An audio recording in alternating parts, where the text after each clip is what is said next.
Hello नमस्कार साथियों, Sarvodaya IAS PCS YouTube channel में आप सभी Sarvodaya IAS PCS YouTube family का स्वागत है। यूपीएससी सीसेट के अंतर्गत रीजनिंग खंड की हमने शुरुआत कर चुके हैं और हम कोडिंग डिकोडिंग चैप्टर का फर्स्ट वीडियो जो कि 56 मिनट का है उसे अपलोड कर चुका हूं। कोडिंग डिकोडिंग के अंतर मैंने आपको कहा था कि मैं टोटल आपको 8 प्रकार के प्रश्नों को हल करूँगा।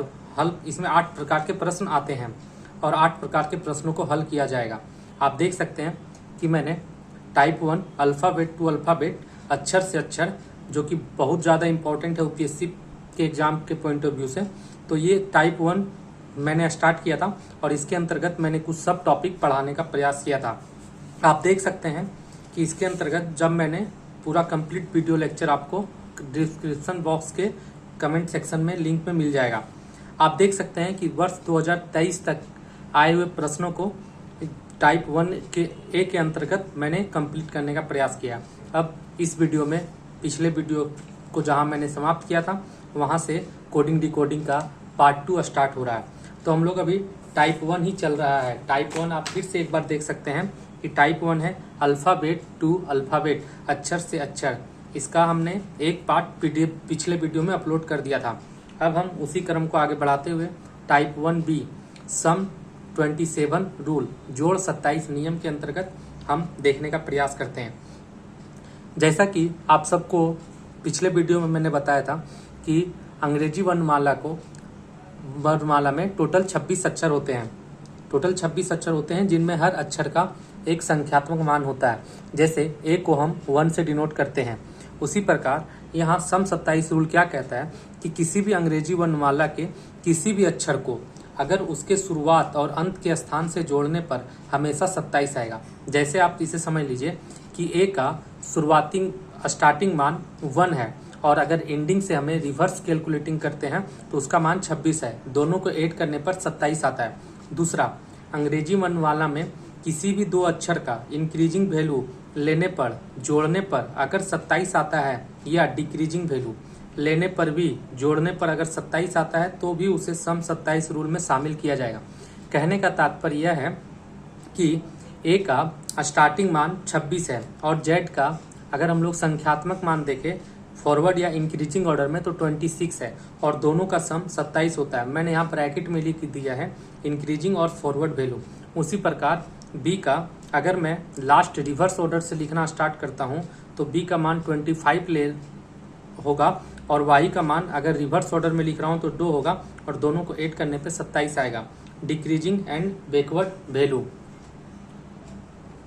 जैसा कि आप देख सकते हैं जब मैंने पहला क्लास लिया था उसी समय मैंने आपको ए और जेड, ए का रैंक 1 इंक्रीजिंग ऑर्डर में और बैकवर्ड ऑर्डर में जेड का वैल्यू 1 हो जाता है। अगर इंक्रीजिंग ऑर्डर में ही जेड का मान हम देखें तो क्योंकि 26 अल्फ़ाबेट है और 26 होता है और अगर हम दोनों को जोड़ दें तो ए और जेड 1 + 26 27 हो जाता है।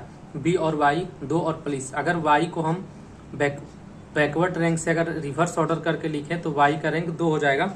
इस कंडीशन में बी का रैंक 25 हो जाता है और अगर हम दोनों को जोड़ने का प्रयास करें तो 27 आता है। सम 27 नियम से अभी तक यूपीएससी ने प्रश्न नहीं पूछे हैं, हालांकि संभावना बनी रहती है और बहुत ही आसान सा क्वेश्चन पूछा जाता है। अब आप देख सकते हैं जब मैंने इस कंसेप्ट को इसी के आधार पर एक क्वेश्चन यहाँ पे लिखा गया है। क्वेश्चन कह रहा है कि यदि फादर को FATHER को UZGSVI के रूप में लिखा जाता है तो टीचर को किस रूप में लिखा जाएगा। अंग्रेजी माध्यम के विद्यार्थियों के लिए if father is written as UZGSVI then how is teacher written. तो हम देखते हैं कि इसमें सम 27 रूल कैसे लागू होता है। सबसे पहले हमें फादर को कन्वर्ट करना देखता हूँ। फादर का कोड लिखता हूँ FATHER को हमें डिकोड करके दिया गया है UZGSVI। चूंकि यहाँ पेज की संख्या कम है इसलिए मैं अगले पेज पर इसे हल कर रहा हूँ।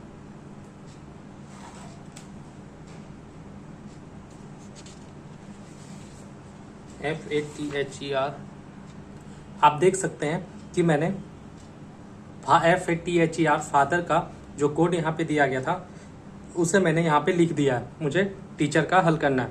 तो f का मान, संख्यात्मक मान 6 होता है, a का 1, t का 20 संख्यात्मक मान है, HEFGH 8, I का 5 और R का 18। मैंने आपको EJOTY इससे आपको याद रखने के लिए कहा था। E का 5, 10, 15, 20 और 25, 5 का टेबल से मैंने आपको यह कंसेप्ट बताया था। साथ ही मैंने एक और कंसेप्ट आपको बताया था, AMZ, A का मान 1, M 13 और Z 26। U का मान आप देख सकते हैं, TU 21, Z 26, GEFG, G का मान हो जाएगा 7, S हो जाता है RS 19, V 22, I 9। अब आप देख सकते हैं, मैंने साथ ही पिछले वीडियो में आपको बताया था कि 1 to 1 मैच करेगा और फर्स्ट टू फर्स्ट। आप देख सकते हैं कि यहाँ पर first to first alphabet match कर रहा है। दोनों को जोड़ने पर 21 और 6 को जोड़ने पर टोटल मान 27 आ रहा है। 26 और 1 को जोड़ेंगे तो 27 आएगा। 20 और 7 को ऐड करूँगा तो 27 आएगा। 8 और 19 को ऐड करूँगा तो 27 आएगा। 5 और 22 को ऐड करूँगा तो 27 आएगा। 18 और 9 को ऐड करने पर भी 27 आएगा। इसी प्रकार अब मुझे टीचर का कोड लिखकर तुरंत इसे हल करना चाहिए। 20, 5, 1,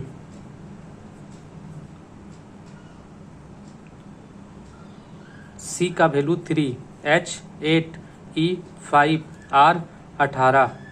अब आप देख सकते हैं इसमें मुझे +7 ऐड करना है, 5 +22 ऐड करना है, 1 है तो +26 ऐड करना है, 3 है तो +24, 8 है, 19 और 8 9 9 8 17, 5 में मुझे +22 ऐड करना है, 18 है तो मुझे 9 ऐड करना है। तो 7 के लिए मान हो जाएगा G, 22 के लिए हो जाएगा V, 26 के लिए हो जाएगा Z, 24 के लिए मान हो जाएगा X, 19 के लिए मान हो जाएगा R, 22 के लिए V और 9 के लिए I। तो इस प्रश्न का आंसर हमारा G V Z X R V I हो जाएगा। अब हम देखते हैं कि हमारा कौन सा ऑप्शन में G V Z X R V I, तो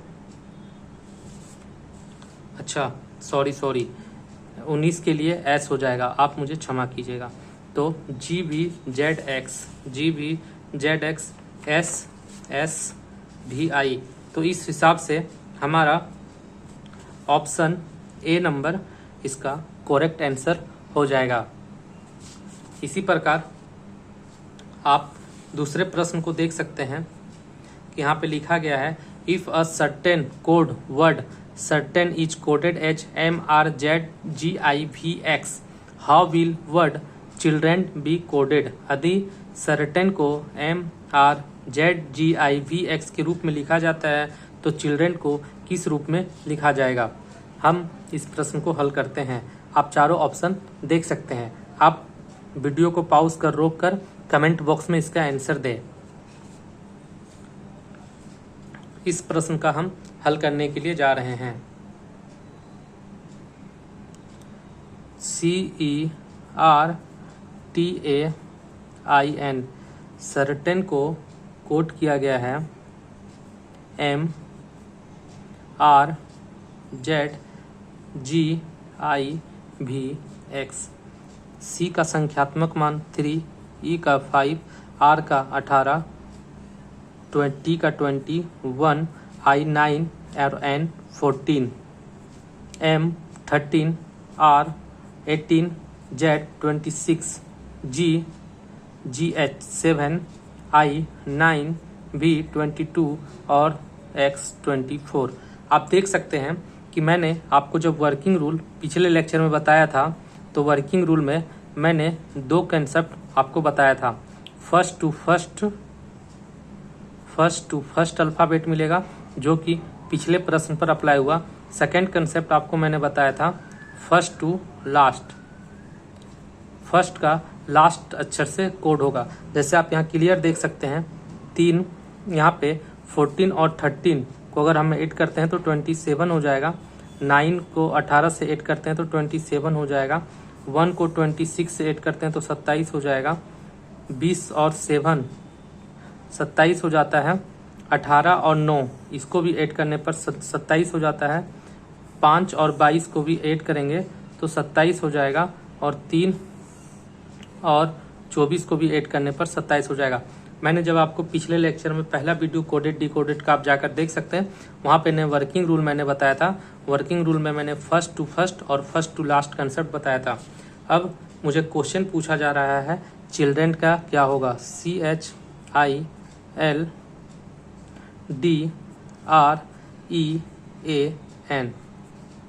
एन है, एन का संख्यात्मक मान 14 होता है, तो मुझे 13 चाहिए और 13 के लिए हम एम लिख सकते हैं। A1 यहाँ पे 20, जेड लिखना पड़ेगा, जेड 26, 5 22, 22 के लिए मेरे भी हो जाएगा।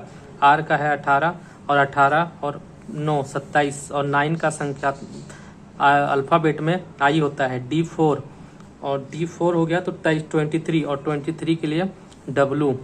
JKL, L हो गया 12 और मुझे 15 के लिए O। I हो गया 9 और 9 18 R। H हो गया EFGH 8 और 8 और 19 और 8 27 और 19 के लिए S अल्फ़ाबेट में कन्वर्ट हो जाएगा। 3 C के लिए 3 और 24 तो X। तो MVIWORSZ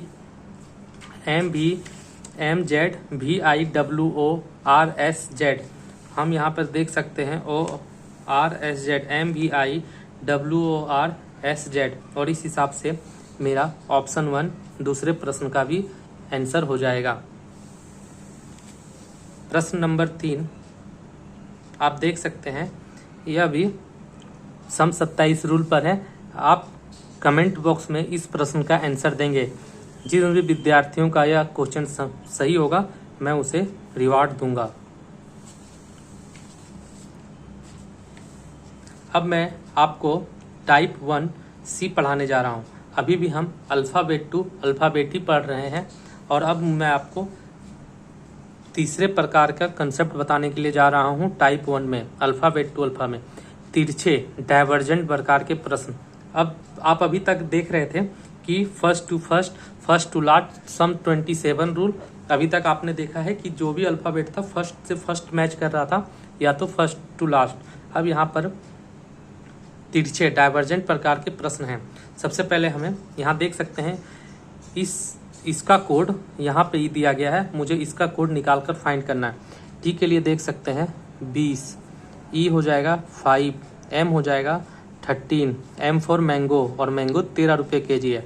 पी हो जाता है 16, ओ हो जाएगा 15, आर 18, ए 1 और जे के एल हो जाएगा 12।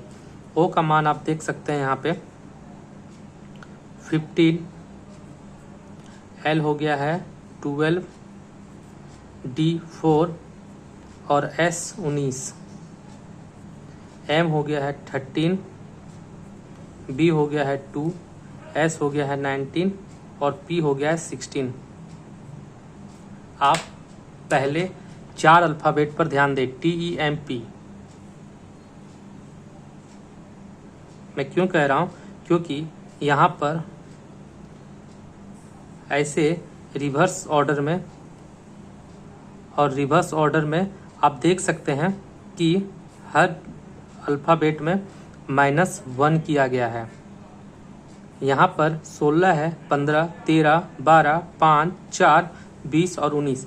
और आप क्लियर देख सकते हैं आगे के 4 अल्फ़ाबेट में, इसे भी रिवर्स ऑर्डर में आप देख सकते हैं कि यहाँ पर क्लियर हमें +1 नज़र आ रहा है।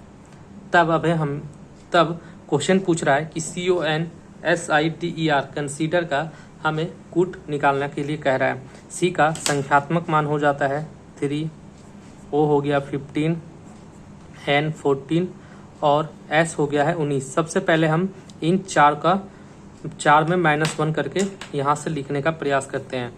ये यहाँ पे आ गया, सेकेंड, थर्ड और फोर्थ। 19 में 1 गया तो हो जाएगा 18, और 18 के लिए हम जानते हैं कि R लिखा जाता है। 14 में 1 माइनस किया जाएगा तो 13, और 13 के लिए M लिखा जाता है। 15 में 1 माइनस किया जाएगा तो N लिखा जाएगा, और 3 में 1 माइनस किया जाएगा तो 2 लिखा जाएगा। उसके साथ ही अब हम इन 4 में +1 करना है, तो I का हो जाएगा 9, D का हो जाएगा 4, E का हो जाएगा 5 और R का हो जाएगा 18। अब हमें यहाँ पे +1 करके लिखना है 2, सॉरी यहाँ मैंने 2 लिख दिया है, P हो जाएगा। तो 18 में 1 ऐड किया जाएगा 19, 19 के लिए हम जानते हैं कि S हो जाएगा। 5 और 1 6, 6 के लिए F हो जाएगा। 4 और 1 5, यहाँ पे +1 हमें करना है, यहाँ पर -1। 4 और 1 5, और 5 के लिए E हो जाएगा, और 9 और 1 10, और 10 के लिए J हो जाएगा। और इस प्रकार से हमारे प्रश्न का answer R M N V B S F E Z J हो जाएगा। इसी प्रकार से एक और प्रश्न आप यहाँ पर देख सकते हैं। इस प्रश्न को भी मैं हल कर दे रहा हूँ। F का कोड हो जाएगा 6 1 S 19 T 20 फिर T 20, R हो जाएगा 18, A हो जाएगा 1 और C हो जाएगा 3। यहाँ पे C है 3, H हो जाएगा 8, B हो जाएगा 22, U हो जाएगा 21, T हो जाएगा 20, B हो जाएगा 22 और E हो जाएगा 5 और C हो जाएगा 3। आप यहाँ पर क्लियर देख सकते हैं कि अल्टरनेट डिजिट पर +2 किया गया है। यहाँ पे 20 से 22, 19 से 21 फिर +2 है, 18 से 20 और 20 से 22 यहाँ पर भी +2 है, 3 का 5 और 1 का 3 +2 है। मतलब हमें इस डिजिट को यहाँ पर और इस यहाँ पर करके +2 करना है। और ई का हम लोग संख्यात्मक मान 5, जे के का 11 हो जाता है, Y 25, B 1, O 15, A 1, R 18 और D 4 हो जाएगा। और 5 और 2 7 और 7 के लिए हो जाएगा F G। 11 और 2 13, 13 के लिए हो जाएगा M B में +2 करूँगा तो D हो जाएगा। 25 और 2 27, 27 के लिए A हो जाएगा, क्योंकि 27 26 से बड़ा है और हम आपको बताए थे कि जब भी 26 से कोई डिजिट बड़ा हो जाए तो उसे 26 माइनस कर देंगे तो 1 आ जाएगा, और 1 के लिए हम लोग अल्फ़ाबेट में A को इंडिकेट करते हैं। O में +2 करूँगा तो C हो जाएगा। 15 और 2 17, 17 के लिए Q हो जाएगा, और D 4 और 2 6 F और 18 और 2 20 T हो जाएगा। इस प्रकार हमारे इस प्रश्न का answer GM DA CQ FT हो जाएगा। अब मैं आपको जैसा कि हर बार कुछ कंसेप्ट समझाने के बाद UPSC के द्वारा पूछे गए प्रश्नों को भी हल करता हूं, उसी प्रकार UPSC ने 2016 में सेट ए में क्वेश्चन नंबर 16 आप जाकर देख सकते हैं कि क्वेश्चन पूछा है किसी मिलिट्री कोड में SYSTEM को SYSMET और NEARER को FENRER लिखा जाता है। उसी कोड का प्रयोग करते हुए FRACTION को किस रूप में लिखा जा सकता है। तो हम इसे नेक्स्ट पेज में हल करते हैं। अच्छा, यहीं पे हल कर लेते हैं। पेज है हमारे पास SYSTEM, इसे कन्वर्ट किया गया है SYSMET।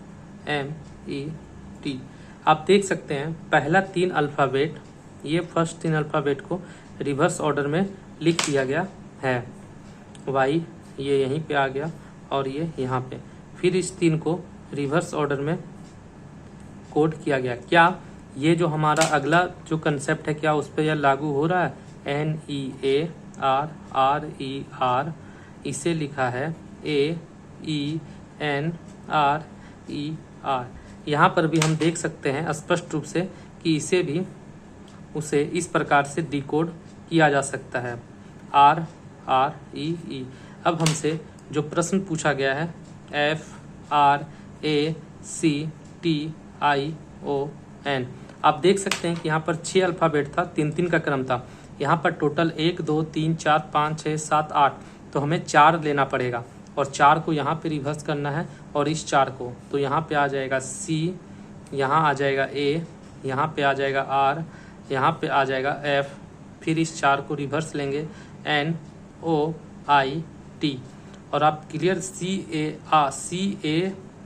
Are F N O यहाँ नहीं है, एन ओ आई टी, और इस प्रकार से ऑप्शन डी हमारा इस प्रश्न का आंसर हो जाएगा। आप देख सकते हैं अभी तक मैंने कोडिंग डी कोडिंग से प्रीवियस ईयर के लगभग 6-7 प्रश्न हल करवा चुका हूं, और सारे प्रश्न इजी लेवल के ही नज़र आ रहे हैं। मतलब आप आसानी से 27 क्वेश्चन में हर वर्ष 2 से 3 क्वेश्चन आराम से कोडिंग डी कोडिंग के आते हैं, आप आराम से उसे हल कर सकते हैं।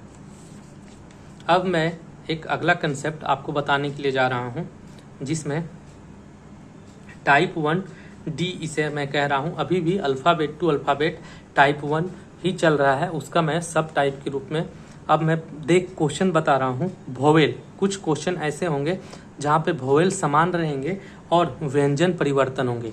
जैसे, और सबसे पहले आपकी जानकारी के लिए बता दूं कि टोटल अंग्रेजी वर्णमाला में 5 वोवेल होते हैं, ए ई आई ओ यू, और ये इसी क्रम में होते हैं, बढ़ते हुए क्रम में है। ए का 1, ई 5, आई 9, ओ 15 और यू 21। इसलिए मैंने संख्यात्मक मान लिख दिया है, क्योंकि कई बार 5 को आई से कन्वर्ट करेगा, तो इसी चक्र में चलता है ए ई आई ओ यू। और बाकी कॉन्सोनेंट व्यंजन, कॉन्सोनेंट को व्यंजन कहते हैं, बाकी मैंने यहाँ पर लिख दिया है। और मैंने एक बार दोबारा से यहाँ पे संख्यात्मक मान भी लिख दिया है, ताकि आपको आसानी से याद हो जाए। हम देख सकते हैं एक प्रश्न है यहाँ पे, इसे एम का संख्यात्मक मान है 13, ओ का है 15, भी हो जाएगा 22, आई है 9 और ई है 5। आप देख सकते हैं कि ओ और आई और ई, ओ आई ई, यहाँ पर वोवेल जो हैं ये समान हैं। 15 जिस पोजीशन पर है उसी पोजीशन पर हैं, बट आप देख सकते हैं जो कॉन्सोनेंट है वो यहाँ पर 15 और एक्स हो गया है 24। आप देख सकते हैं कि कॉन्सोनेंट में +2 ऐड किया गया है। अब मुझे POETS का सॉल्यूशन बताना है। तो P का संख्यात्मक मान 15, O वोवेल है उसे मैं नहीं छेड़ूंगा, E भी वोवेल है उसे भी मैं नहीं छेड़ूंगा, और T का मान हो जाएगा 20 और S 19, और हमें हर में +2 करना है। 16 और 2 18 करने पर R हो जाएगा, O एज इट इज लिखा जाएगा, E एज इट इज लिखा जाएगा, 20 और 2 22, और 22 के लिए V, और S में 19 और 2 21, और 21 के लिए U। इस प्रकार हमारा इस प्रश्न का आंसर ROE भी U हो जाएगा।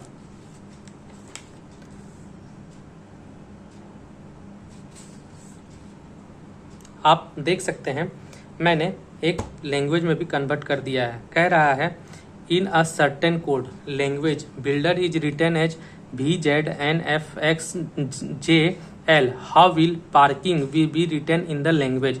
एक निश्चित कूट भाषा में बिल्डर को VZNFXJL लिखा जाता है, उसी कूट भाषा में पार्किंग को कैसे लिखा जाएगा। तो अब हम यहाँ पर हल करते हैं। B2 U21 I9 L JKL 12 D4 E5 और R 18। ये हो गया B22 26 14, F हो गया है 6 24 10 और 12। आप देख सकते हैं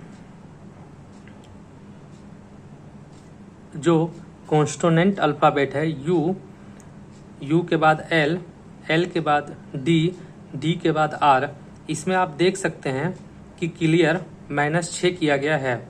तो आप यहाँ पे इस कंसेप्ट को याद रखने का प्रयास करेंगे। मैं इसे अच्छे से लिख दे रहा हूँ। कॉन्सोनेंट में इस क्वेश्चन में -5 किया गया। जैसे आप 22 में, जैसे यहाँ पर मैं इसे समझाने का प्रयास कर रहा हूँ। 22 में अगर मैं 2 में अगर मैं -5 करूँगा तो -3 आ जाएगा, और -3 में अगर मैं +26 करता हूँ,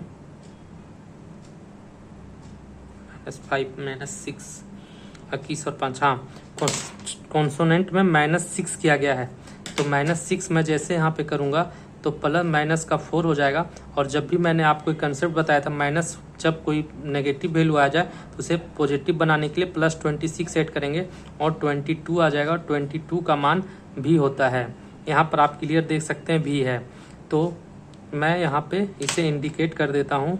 कॉन्सोनेंट में -6 किया गया है और वोवेल में +5 किया गया है। आप क्लियर यहाँ पर भी देख सकते हैं। आई है 9 और 5 14, मैं अलग अलग पेन से इस्तेमाल कर रहा हूँ। 12 में फिर अगर मैं -6 कर दूँ, 4 है -6, देखिए यहाँ पे कैसे हो जाएगा। 4 में मैं -6 करूँगा तो -2 हो जाएगा और इसमें +26 ऐड करूँगा तो 24 हो जाएगा, और 24 के लिए x। 5 है और 10 है, ये वोवेल है और वोवेल में +5 ऐड किया गया है। r प्लस ये -6 किया गया है।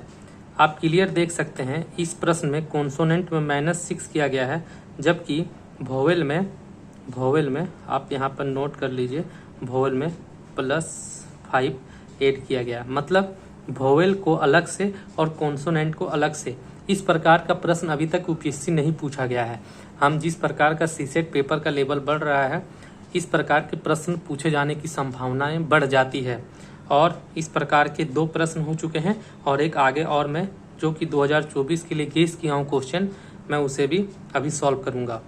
तो सबसे पहले हमें कॉन्सोनेंट पर ध्यान देना है। कॉन्सोनेंट यहाँ पे हो जाएगा 16, कॉन्सोनेंट ही पहले मैं कन्वर्ट कर लेता हूँ। आर हो जाएगा 18, के हो जाएगा जे के 11, आई छोड़ देता हूँ, वोवेल है, एन हो जाएगा 14 और जी हो जाएगा 7, ई एफ जी, ठीक।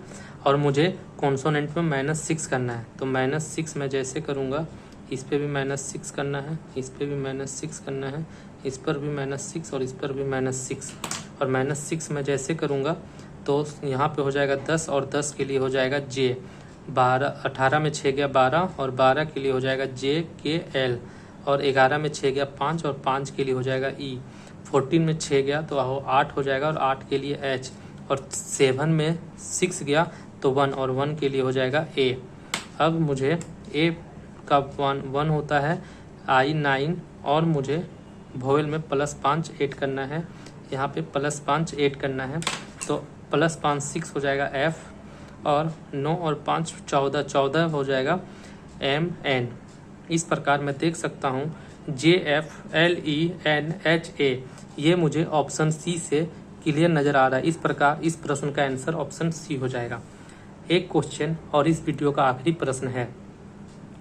यह एसएससी 2022 और कैट एग्जाम में क्वेश्चन पूछा जा चुका है, तो यूपीएससी प्री 2024 में इस क्वेश्चन को पूछने की संभावनाएं बन रही है।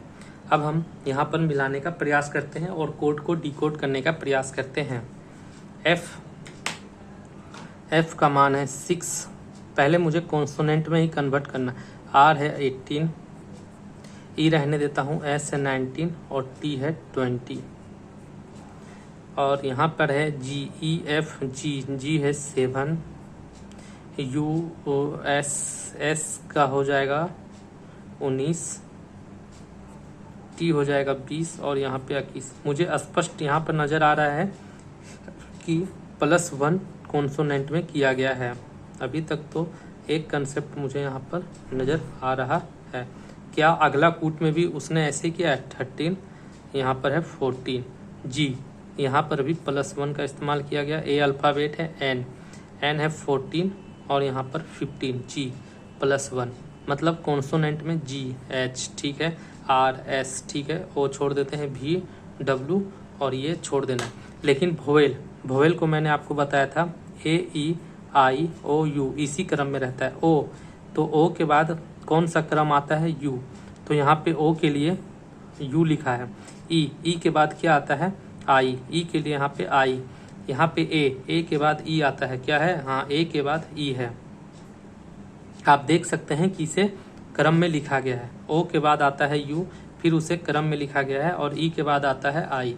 तो मुझे यहाँ पर देखना है आर कॉन्सोनेंट है तो इसका मान है 18, और आर एस +1 करना है तो क्लियर इसका आंसर हो जाएगा एस। ई के बाद क्या आएगा? आई के बाद क्या आएगा? ओ, एन के बाद NOCD, ए के बाद क्या आ जाएगा ई, RS, एन हो जाएगा 14 और 15 के लिए ओ, ए के बाद ई, TU और ई के बाद आई।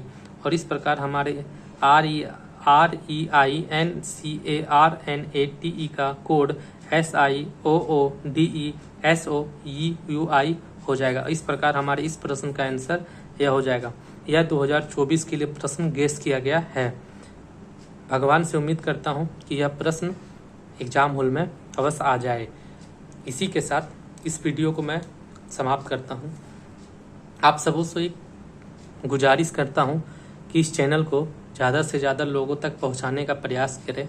वैसे विद्यार्थी जो 2-3 अटेम्प्ट से सीसेट की वजह से मेरे जैसे लोग जो सीसेट पेपर में क्वालिफाई नहीं कर पा रहे हैं, चूँकि 2023 का पेपर मैं सीसेट में तो क्वालिफाई कर चुका हूं और मैं जीएस की वजह से 2023 का मेंस का अटेम्प्ट भागीदार नहीं बन पाया हूं। और मेरा बैकग्राउंड मैथमेटिक्स है। मैं रीजनिंग कैट की तैयारी एक बार कर चुका हूं और जिस हिसाब से यूपीएससी 2023 में सीसेट पेपर का लेवल बढ़ रहा है, यह कोई अतिशयोक्ति नहीं होगा कि 2024 में भी पेपर का लेवल इसी प्रकार रहेगा। कृपया कर आप इस वीडियो को ज़्यादा से ज़्यादा तक लोगों को शेयर करें। मैं सीसेट का संपूर्ण समाधान इस वीडियो में करने के लिए जा रहा हूं। मैं रीजनिंग के साथ साथ मैथ्स और कंप्रीहेंशन, मैंने पहले ही आपको सीसेट स्ट्रेटजी 2024 वीडियो में स्पष्ट रूप से कह चुका हूं कि मैं सीसेट का संपूर्ण पाठ्यक्रम दिसंबर माह तक कंप्लीट कर दूंगा। जैसे ही कोडिंग डिकोडिंग का आखिरी लेक्चर होगा, फिर मैं इससे 100 क्वेश्चन प्रैक्टिस के तौर पर भी अपने टेलीग्राम चैनल पर अपलोड कर दूंगा। आप मेरे टेलीग्राम चैनल को अबाउट वाले सेक्शन से ज्वाइन कर सकते हैं। अगर आपको टेलीग्राम ज्वाइन करने में कोई समस्या आ रही है तो आप 8210395160 जो कि मेरा टेलीग्राम नंबर है, आप मुझे इस पर मैसेज कर दीजिएगा, मैं आपको ऐड ऑन कर दूंगा।